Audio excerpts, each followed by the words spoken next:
Hi everyone, welcome back. I hope you guys are doing extremely well. So let's continue with this video. So in this video we will learn about what's new in Jetpack Compose 1.9.0.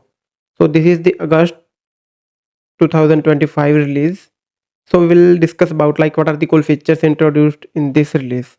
So along with the time, Android development is evolving and Jetpack Compose is also evolving, right? So we have seen in 1.8.0 they introduced on layout track changed, that is the alternative of on globally positioned to get the position of the composable on the screen. So yeah, and in this version 1.9.0, so we are getting many cool features. Yeah, so let's discuss them one by one. So what is new? So first of all, we will discuss about the shadow. So they have introduced the two shadows basically, drop shadow and inner shadow, and they are box based shadows, right? So if I just show you, so if you see, this is just a simple box, and on that I have applied the size, then drop shadow, this is the main modifier. So if you see drop shadow, it's accepting the shape and shadow. So if you see, one more thing is like drop shadow is basically the drop shadow and inner shadow, they are the box based shadows, but earlier we had the shadow only. If you see shadow, that was the elevation based shadow, so that was not feeling that realistic shadow, right? But this drop shadow and inner shadow, it will feel like realistic shadow. Okay, so drop shadow is basically it works, it draws behind your content. So first you need, suppose let's say, uh, you need to draw, you need to drop, you need to apply shadow to some content, right? So it draws behind your content. So first you need to apply this and then your content. Okay, suppose this is the background, so this drop shadow will be drawn behind the this background, right? So if you see, this is normal shape and shadow. Okay, shape is like the shape of your content, you can apply the same, and then shadow is like radius, color, spread. They are pretty easy things, you can try out experimenting with them. So if I show you its preview, okay, so if you see, even if I, let's run the app, okay, it will show shadow example. Okay, so if you see, this is the box, that shadow is like, if you see this outer shadow, this is the kind of outer shadow, drop shadow is kind of outer shadow, it will be drawn behind the content of behind your content. That's why we need to apply it first and then your content. And similarly, we have inner shadow as well. If you see again, box, just box can be like your content simply. So box, inside that we have like your content, and then we have shadow, inner shadow.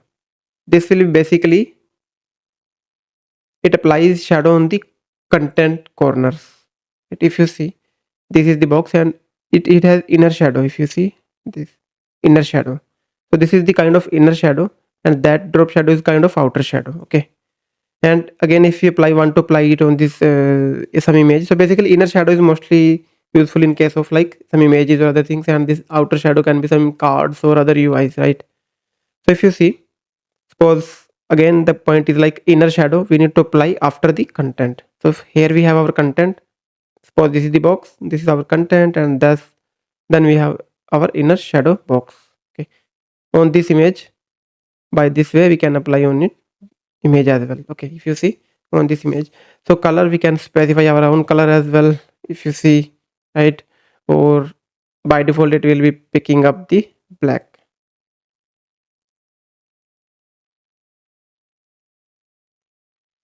If you see, I'll show you, it will apply the gray color here.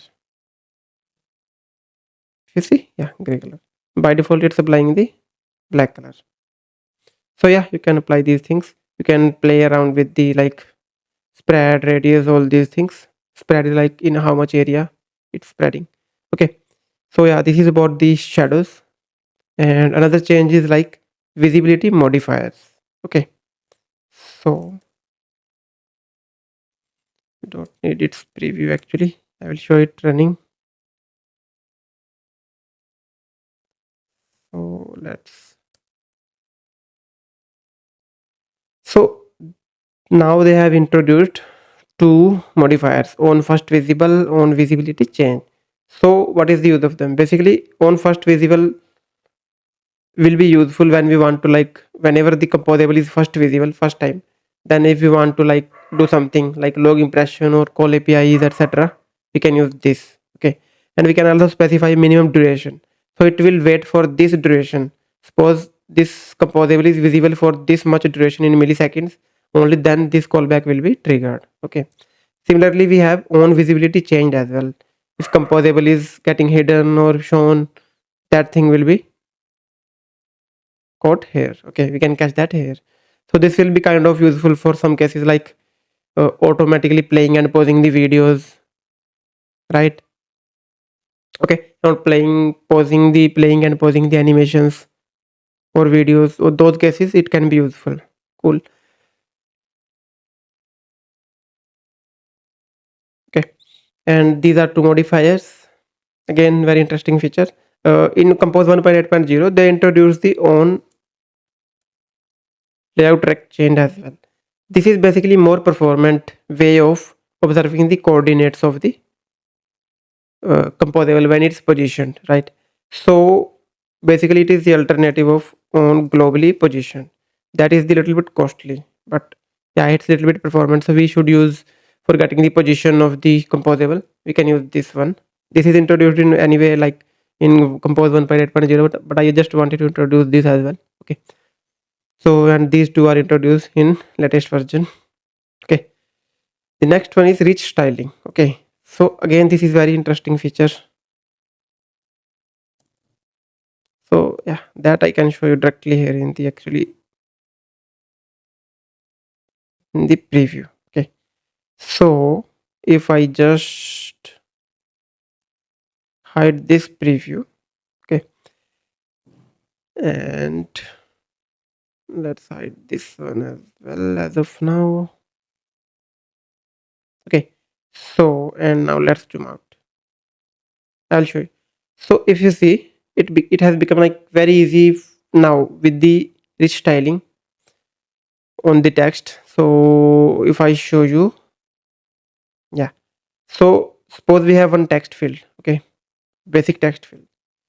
So if we wanted to apply some style, some colors or anything on the content, we needed to use the manipulate the field state earlier, right? But now we can do that directly using the output transformation. Okay, so output transformation, we can implement this interface and provide its implementation here. If you see, it has one method transform output.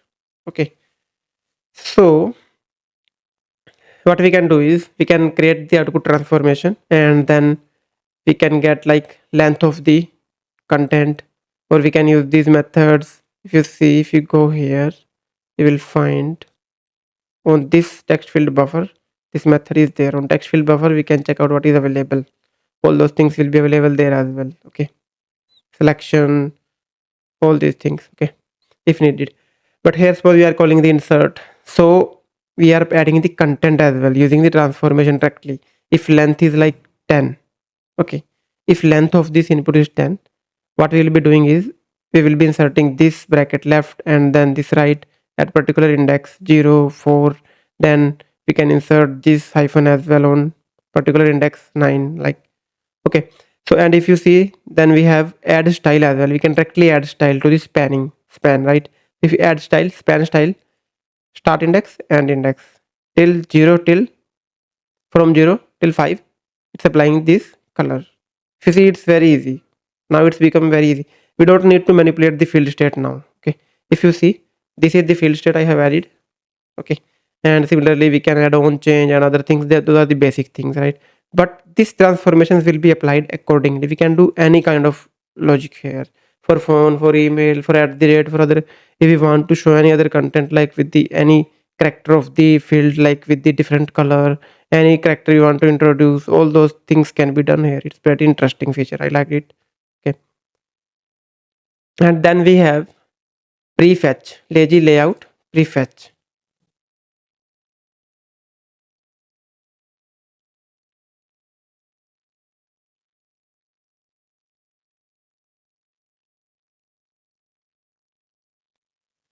So basically lazy layout prefetch is again very performant feature, really very useful for the lazy layouts. So if you see, so by default, suppose if you see, suppose this is the currently visible window, and here we have items from 034. It will only load those items, not the items above this viewport and not the items below this viewport. But now we can do that. Yes. So if you see, we have lazy layout cache window. That is the one method we can use. It accepts ahead, behind, like ahead, how much ahead by size. If 20 dp, it's below 20 dp, it will go till here, like below this 20 dp in size, it will go here. Behind, it will fetch 100 dp behind. This is the current content, this is behind, this is after. So we can specify in dp like how much, for how much viewport it need to prefetch the items. It will prefetch those items. It becomes very interesting thing, really very performant for many cases where we need to like prefetch the items. And again, let's say user scrolls, then we don't need to like show the loaders and those things, because there will be items will be already loaded before we scroll down. It will prefetch them, performance will be again improved. Okay. And alternatively, we can fetch them as a fraction as well of the list size. How much ahead fraction of the list size? Suppose the list has like 100 elements, how much fraction we need to fetch here? Okay, we can specify that as well. Okay, ahead and behind, it's both similarly. And then we can apply this cache window in the list state, and that's all. We don't need to do anything else from that. Okay, then again, more interesting feature is two-dimensional scroll. Okay, so let me show you. If you remember, like how what we currently have before 1.9.0, it's like the single dimensional scrolling, either vertical or either horizontal. In the lazy column we have vertical or column, or in the lazy row or row we have horizontal scroll. But it's two dimensional in both dimensions at the same time. If you see, I am doing horizontally, I am doing vertically as well. If you see, if I do vertically and if I go down from the center, if you observe, if I go down, y will be increased. Okay, and if I go up, y will be decreased. If you see negative. Similarly in the left, in the right, and if I drag it, we can do in both direction, in left, right, up, down. It's kind of a fling behavior as well, it have captured. Okay, we can use scrollable 2D for that, and we need to remember this scrollable 2D state. It will provide the delta, how much scrolling is there happening. We can set the offset value with that delta, then return the updated delta, and that's it. You don't need to do anything else. Yep, that's cool. So these are some of the interesting features introduced in Compose 1.9.0. And apart from them, we have some other features as well, like they have improved the crash analysis by adding sources info to stack traces. Because they said like many developers were complaining like we don't get the enough logs or stack traces for the crashes in Compose, right? So they introduced some features for that as well. For that, we can enable composer.set diagnostic stack trace enabled. Okay, but they said do this only on the, let's say, but ideally we will be doing it in the activity or like very beginning of our app. Okay, composer dot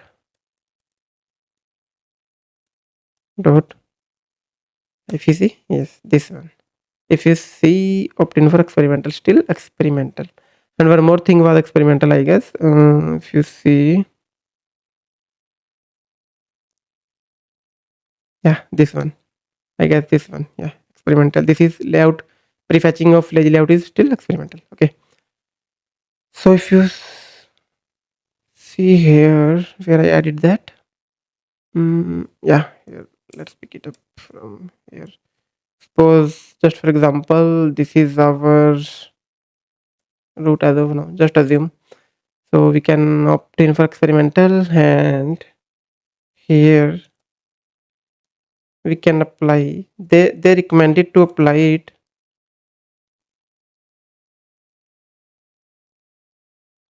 on the debug build. Okay, yeah, so we can check that. Okay, So this one we need to add before any compositions, maybe like in our entry point main activity, maybe in Android. Okay.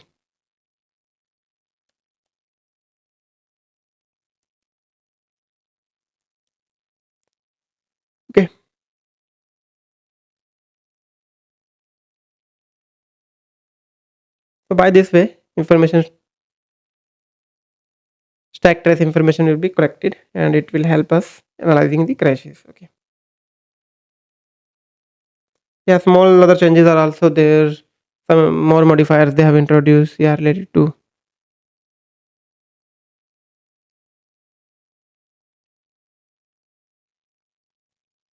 So yeah, that's all about like what's new in Compose 1.9.0. So yeah, they have introduced pretty cool features. So yeah, that's it. I hope you have enjoyed it, and if you have enjoyed it, please like, share, and comment on it, and please consider subscribing. That will help me to create more videos like this.